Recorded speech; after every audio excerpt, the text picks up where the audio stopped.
Hello, family. Lord, I told y'all that I can't get no rest now. I went to sleep again early.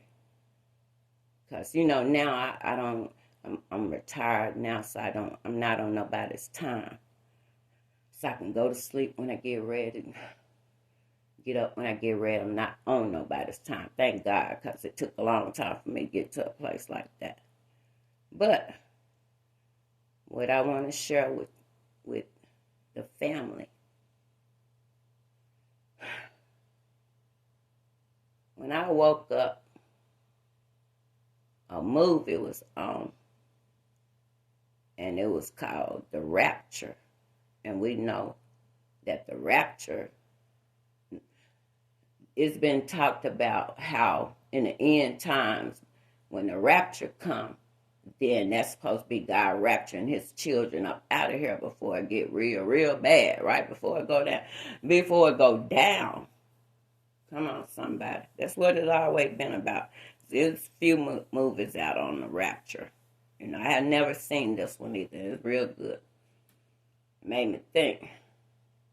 And see, then I checked my notifications, because when I went to sleep, when I woke up, it was all types of notifications on my phone. I just clean it out. That's all I do.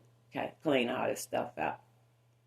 And, I thought about it. I said, Father, it's something how our life, and we are literally tied to this telephone, this phone. It is. It ain't no lie. This world is glued to their phone right now. It is. You can watch. Just watch. Next time you go out, everybody looking at the phone. Come on now. Everything. I remember when we were going online, when everything was going online. I remember, because see, I was still working at that point, and the government, and it was a good idea to get rid of all that paperwork. That's what it was all about. My job was about a whole lot of paper. We threw away so much paper, shredded so much paper every day, because why? We was entering it in a data entry, so we didn't need that paper anymore once we entered it in. But guess what? It's a good idea. However, if anything happened to the grid, it all go down, right? Okay? So, same thing with your phone. If anything happened to your phone, you lose your phone, whatever, somebody take it, stolen, whatever. Everything connected to you was connected to that phone. And I know I'm telling the truth, because not too long ago, my wallet was stolen and my phone was in it. And guess what? Every single thing, important thing, was connected and tied to that phone. It is. That's the way this world is set up now. Okay. It's sad, but it's true. We all glued to the phone. You know why? Because everything on the phone. Everything is online. And then what? That line is connected to what? Your phone, which is in what? Your right hand. Come on here, somebody. They say the mark of the beast is going to be in your forehead or your right hand. Now, that's what it said. That's what Revelation say. But you know what? We were so scared. The pastors were so scared that they wouldn't even touch the book of Revelation.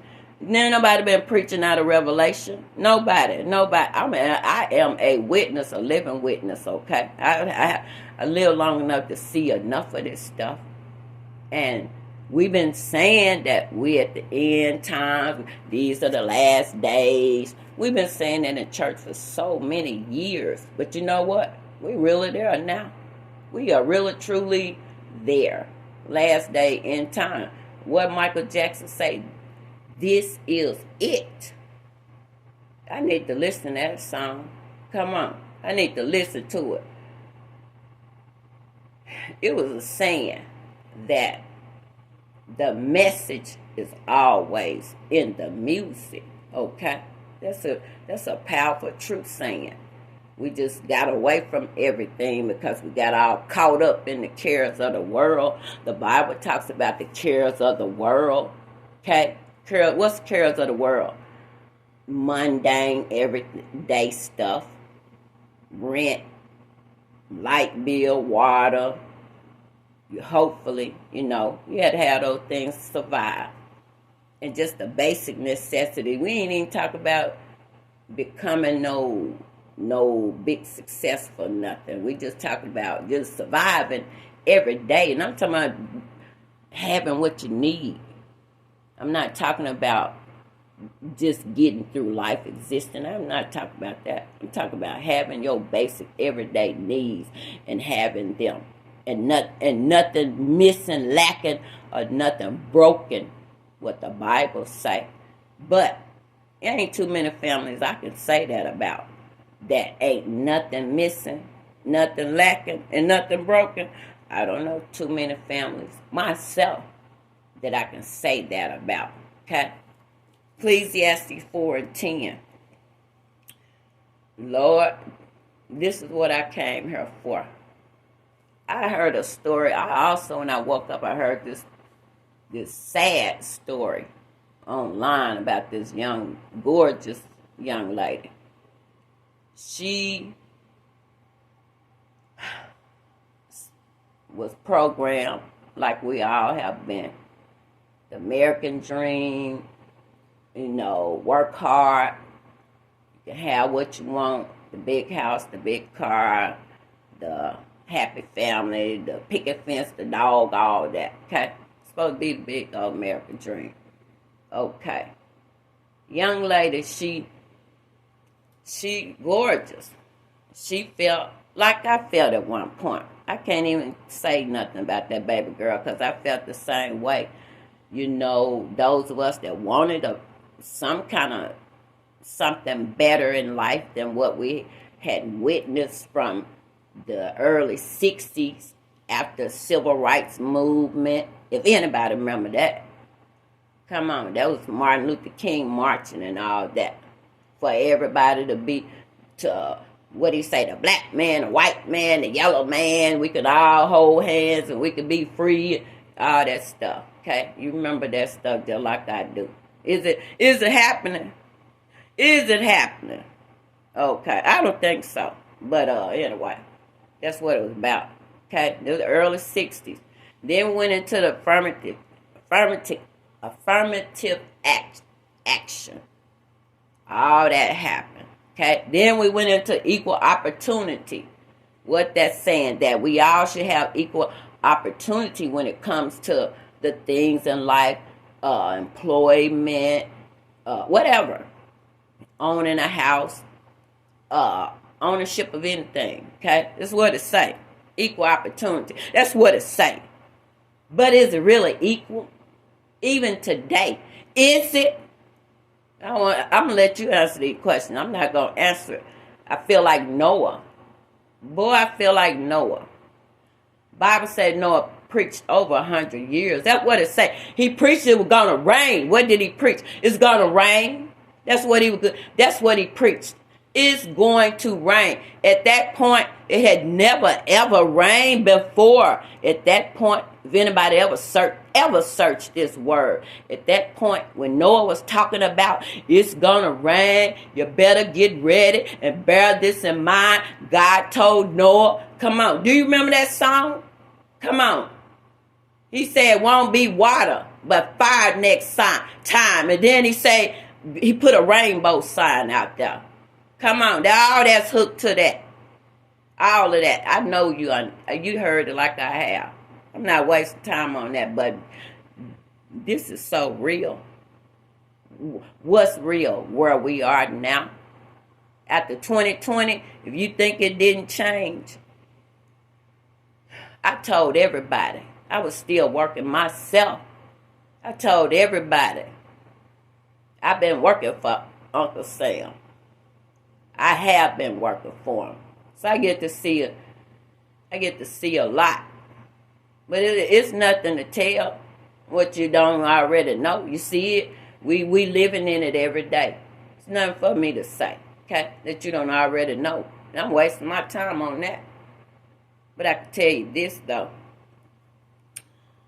I knew in 2020 that the world would no longer return to what it was before, okay? And I tried to tell everybody. I said, it is time for us to pull together. That's what I said. You know why? Because I don't have to call myself nothing. I ain't waste my time on that, okay? That's a fight that I don't even want. But I can tell you, though, when I was in my early 20s, the Holy Spirit showed me in a vision the end times. Come on, somebody. I shared it with a few people, not too many, because you won't believe it. And you don't even believe the word. Boy, it's in books everywhere. I'm not even going to try to make nobody believe nothing no more. We at the end now. I see why I ended up with my grandma. Boy, I see why I ended up with my grandma, because everything she taught me and instilled in me, and I felt like when I was a baby, why was I hearing that type of stuff to be a baby? But you know what? My grandma was preparing me for it now. That's what I didn't know. You better know. I thank Father today. I think it was. I said, Father, I'm so glad I was supposed to end up with my grandmother. I was supposed to. That woman instilled in me the things of God, the presence of God, prayer, the power of prayer, all that. I learned that from my grandma. Nobody didn't teach me. I'll show you that in the Bible too, where it talks about the grandmother, the mother, and the faith of the grandmother and the mother. And then the child end up having that same type of faith. That's in the Bible too. Everything is nothing new under the sun. It's nothing new under the sun. Okay? I'm trying to get to this, what God want me to talk about. I'm trying to. But I want y'all to understand, when I do these messages, it take preparation. It's something coming out of me. Yes, it is. It's not easy to talk about this stuff. It's not. The word of God, it's not easy. It's not. Being a vessel, an ambassador of God, a spokesman for God. Do you think that's easy? It's not. No, it's not. Some of the things I don't want to say, but I know I gotta say it. Come on. I'm like David. I'd rather fall into the hands of God than the hands of man. You better go check that out too. Okay? Ecclesiastes 4. Boy, I'm going to do 9 through 12. And what's so sad about this, this talking about, Bible talking about being alone, not being alone. That, when I woke up and I heard that video talking about a young man, he was talking about a friend of his, young lady. Back on it, she was gorgeous. She felt that old American dream thing. Go to school, get your degree. And she had a good man, the young man said. But her drive was on that American dream. Get her degrees, and when she was all in school, she had a lot of friends and stuff, and they was hanging out and all that. And she had a good man, though. He wasn't in college, though. See, he wasn't doing that. He was a good man, holding it down, loved her. He wasn't cheating on her, none of that. While she was, building an American dream. So after she got a couple of degrees, he say, okay, I'm ready to have a family now. And she still ain't ready yet. She got her friends in her ear saying, oh, you need to get you don't have the right type of man for what, for how you living. This girl all caught up in her friends and all that. Yeah, she didn't think about that man anymore. It was just all about her and what she ended up having a hot girl summer. And then after that, it was all over for our relationship after that. Okay. But hurrying on. She got all her degrees, all that. Then she abandoned her relationship. So she ended up losing that. Oh, but one day, come on, went to the doctor, mammogram. Found out she had breast cancer. Oh my God. Come on. And it was bad too. Hers was bad. Hers was bad. Lord, I was been threatened with that. I have. I went and got my mammogram. It was so fast. Nothing in it. But after that test, they started calling me. And every year when it was negative. This particular year, they saw something. And they called and called, and I didn't answer the phone because I said, well, I know it ain't, I didn't answer. So then they sent me a letter from the hospital, healthcare, Baptist Medical Healthcare for Women, mammograms. Sent me a letter. I read that letter, Lord, and they were saying they saw something abnormal, told me not to, worry and all that, but I'm worried, okay? So I called them back, made an appointment, long story short. And they got me in there, and sure enough, it was something on the left. It was a growth. And they told me if they don't get it, it will be cancer, okay? That was 2013. And I don't want to go into all that, but I know what the young man was talking about. What ended up happening to the young lady when she got sick. It was nobody there to help take care of her, okay? That good man that was there for her, all that time she didn't have time.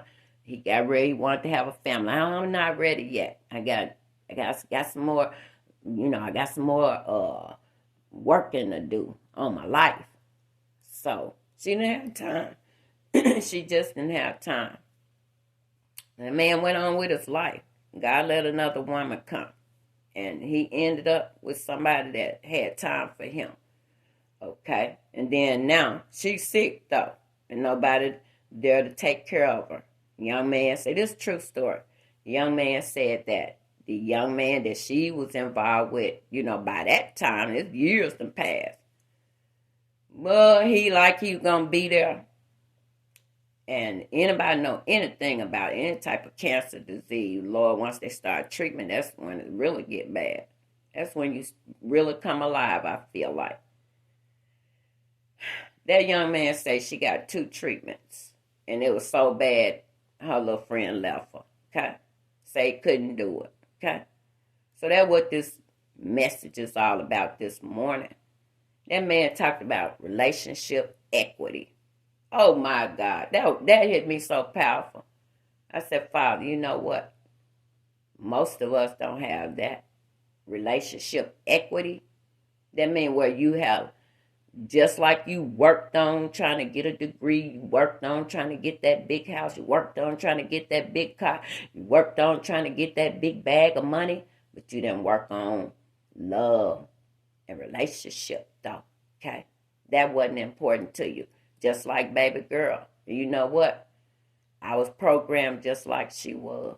And I felt like, I never had a stable relationship. And it never stable. It always ended. Okay? So it wasn't nobody there for me to just be stable and continue to build with. Okay? I kept building, but I was alone.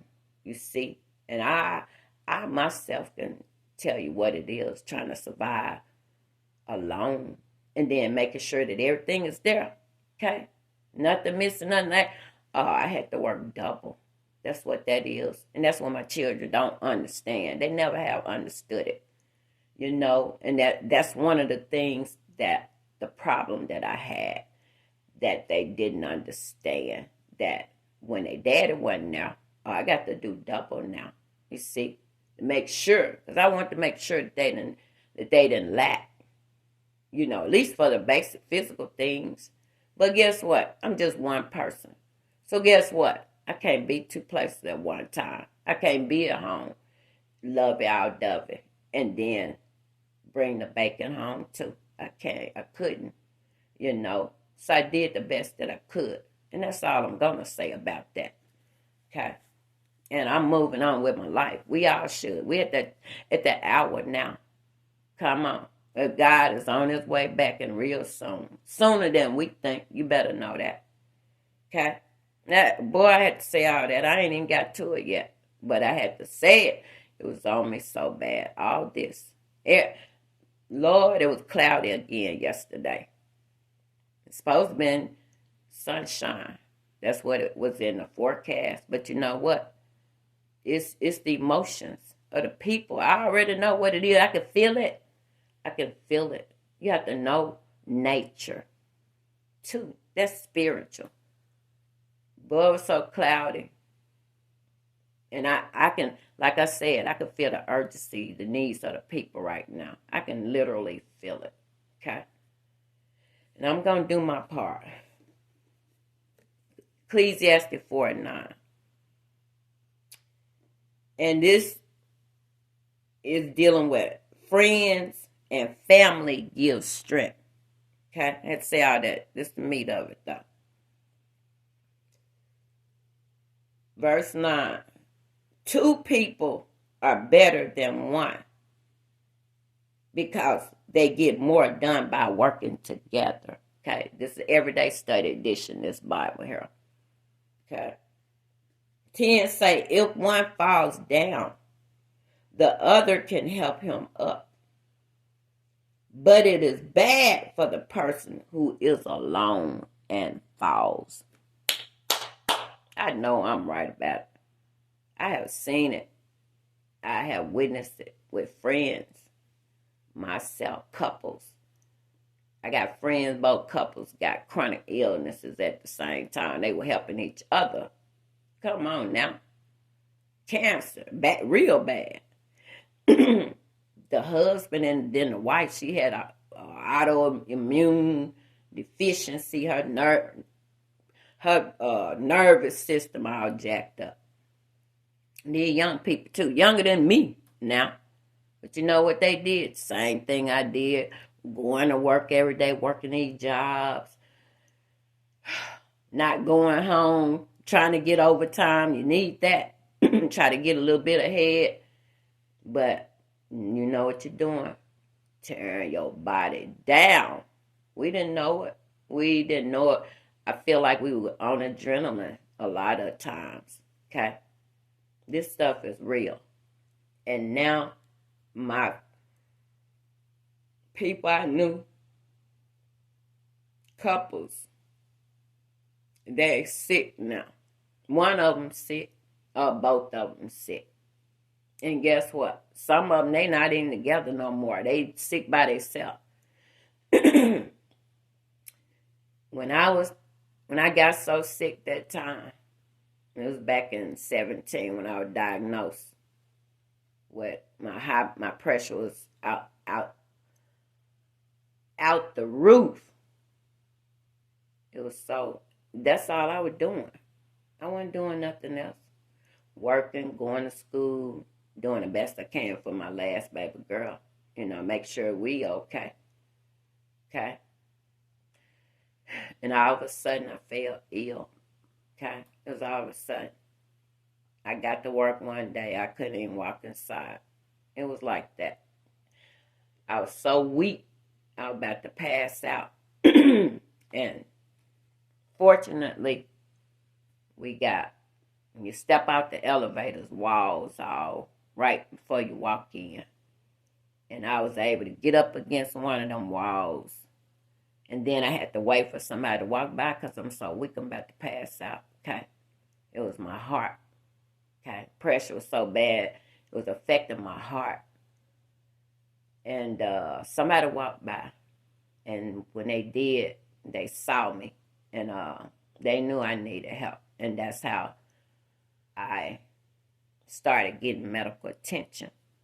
And that night before, I knew I wasn't feeling good at all, but I didn't know what was wrong with me, though. Okay? I was going to work every day, getting along. When I got home that night, I could feel that heart attack coming on. Because, see, I'd been to the doctor, and they were telling me how high my pressure was and all that, and they were doing everything they could to get it down. It was hard to get it down, you know. And they told me, once I got my blood work, that my pressure was not medical. It was nothing but stress. All the stress in my life. Okay? My job was number one. Number one. It's a high stress job anyway. But really it wasn't the job. It was the people I had to deal with on a daily basis just to survive. Come on. And then my children and family and friends, just everything. It was everything. Everybody. And then one day God told me, he said, you know what? He said, everything going on. He said, it's around you. It's not even you. It's around you, but it's affecting you though. Okay? It took me to, I'm going to get 260 before I really woke up and really put it together what life really is all about. Okay? And it was nothing what I thought it was. Not at all. Okay? Because if you get sick in the end, and there's no one. When you get too sick, sometimes you don't feel like fixing nothing to eat. You don't even feel like going to get water. Okay? And if you don't have nobody, that's going to be bad. And you know something, you won't even know that until you face it. Okay? So, that young lady ended up by herself, real sick. I don't know what the end of that, but I know how bad it can be. Because when I was sick, I was by myself. Okay? I got down to 98 pounds. You know why? Because I couldn't eat. I didn't have an appetite. I wasn't hungry. I didn't want nothing to eat. Okay? And I got down to 98 pounds, soaking wet. That night, I could feel the heart attack coming on. And I know what a heart attack, I've read all about it. The left side numb and all that happened. And I laid there. But one thing I knew what the words say, that my spirit can sustain the infirmity, anything come upon my body. So I told Holy Spirit that night, I said, Father, I said, you know how I feel about doctors and medication, but I got to go. I said, I'm going in the morning. You help me make it through the night. I said, I'm going in the morning, and I'm going to do whatever the white coats tell me so I can get better, okay? And then we'll go from there. And that's what I did, and I was diagnosed high blood pressure in 2017. And it had nothing to do with my medical condition. My eating had nothing to do with that. It had everything to do with all the stress of everything in my life was about to kill me now. It was about to kill me. I was almost out of here. I was almost out. Come on, I was almost out of here. My pressure was so high. I went in one day, it was so hot. The doctor said, Miss Starks, I don't want to let you go home. I don't want to let you go home like this. But you know what? I had a baby girl. I said, I got to go home. It's nobody but me. I'm all she got. I got to go home. He said, you got to promise me you're going to do what I tell you to do. Okay? Because I'm supposed to let you leave here like this. Lord, I'm showing you how God been with me. Just trying to work it and make it in this survive in these end times. Okay? That's where we at now. 11. If two lie down together, they will be warm. But a person alone will not be warm. You can't even make this stuff up. An enemy might defeat one person. Now, you really need to get this. Because the Bible says that one could put 1,000 to flight, but two could put 10,000. You see that? That's 8 more thousand with two people. Come on. It ain't never been. It's always better with more than one of anything. Okay? If you got one, when you eat it up, if you want some more, what? There ain't no more. So it's better to have two, even for yourself. Okay? 12. Say it again. I'm wrapping this up, y'all. They won't be long, I told you that. It don't take God long to do nothing.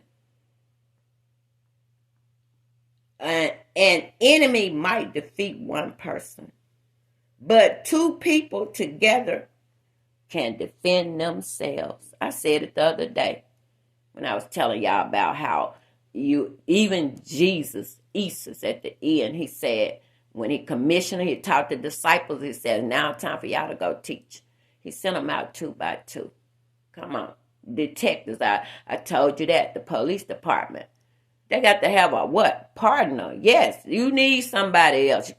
We can't do nothing by ourselves. Not efficiently. It wasn't even designed that way from the very beginning. If you want to go along with the Bible story, Adam was all in the garden by himself. We ain't gonna get deep with that, okay? But he needed company, didn't he? When you go back and look at it, all the animals, he had named all the animals. All of them had mates, but he didn't have one, okay? According to the story, even he needed somebody. That's what Eve came along at. These ain't number stories to show you how the stuff go. That's all, okay? My God. 12. I'm going to repeat and I'm leaving out. An enemy might defeat one person. I got to say it again. But two people together can defend themselves. A rope that is woven of 3 strings is hard to break. Come on. That's that scripture that they use for couples. A 3-fold cord is hard to break. If you think about a rope, a real rope, that one that got the 3 is a thick rope, a real rope. I've seen it myself. Okay, got the 3 little twines up to make it strong. Okay, so a 3-fold cord, that rope that got the 3 prongs, and you know when it's wind all up together, that's why it don't break. Okay, so a 3-fold cord. That's what the Bible scripture when it talks about a couple. You got the man, the woman, and God in the middle. Okay, if you got that, anybody, any couple, all couples. Okay, before we fell, we did have our mates, but after the fall, everything fell, even our relationships. Okay, that's why you don't see many healthy relationships, because it's not in the spirit realm. When we fail our empire, everything fell. Even that. We no longer have the respect for one another, the love, none of that, all that fell. Okay? And it's coming back, but God got to fix that. Okay? It's something we can't fix it. It's spiritual. It takes God to fix it. So I'm not surprised by why it's not many healthy relationships and godly relationships. I'm not surprised about that, because after the fall, it was over. Okay? Anybody got a good one now, you need to thank God with all your soul, because you are very fortunate, because it's not here. Okay? It's not in the spirit realm. So anything to manifest in the natural is in the spirit first. Okay? So that love and honor and respect that we used to have for each other as black man and black woman, when we fail spiritually, that failed too. Okay? So that's why we don't have that. I had to share that with y'all. Okay? Father wanted me to talk about that today, about how it's better to have somebody in our latter years, because even when you get sick, it's about that. It's not about all that fluffy, lovey-dovey stuff. By the time when you get through with that, what you gonna do? Life is about everything pertaining to life. It's not just about one area of life. And I feel like that's why relationships don't survive, because We focus on one area and not all the areas of the relationship. So guess what? That's not a strong relationship. So anything coming in can destroy it. Friends whispering in your ear that's jealous of you, really, but you don't know it though. They want what you got, but you don't know it. And then they make sure you don't have it in the end. Why? Because they whispering all in your ear about something they don't even have themselves, okay? You know. So that's what this message was all about. That relationships, oh, that's good. All fine, well, and good for the love and all that, respect and all that. But it may come a time that you may get sick. And then who's going to be there to help? That young man, he also told a story about how he had a friend that he was just a womanizer, would never get himself together, ever, ever. And they found him in his apartment, deceased, all alone, because he never developed no relationship equity. So it wasn't nobody there. And a few days went by, nobody heard from him, and no big deal because, that's the way he lived. But he was in his apartment, deceased. And when they went in from the smell, they found him. Okay. Wow. All alone. These people not old either. These not old people. We really need to think about this. I have to share that with you guys. And I'm leaving out. And I can promise the Lord and you that whatever he tell me to speak, I am going to speak, because it's time for us to get it together now. Wrap it up, because we're getting ready to go home. Okay? This is spiritual. Okay? It's not going back to what it used to be. And I don't know what's around the corner. I've seen it. I have seen it in the vision, but I promise to God I don't want to see it manifest. What I saw, okay, about the end times and how it finally ends up. I've seen it. I have seen it. I have seen it. Okay. I don't want to see it though. Not for real. Not in the natural. What I saw. Revelation. I saw everything that's coming. It haven't even happened yet. Okay. So I want us to think about this. It's not good for us to be alone. It's not. Nobody. Nobody but nobody. And like I said, I feel like, I know I've been preaching to everybody I know and love. It's time to come together now. But what do? We all went our separate ways. So guess what? At the end of the day, it's just going to be you and God. Peace.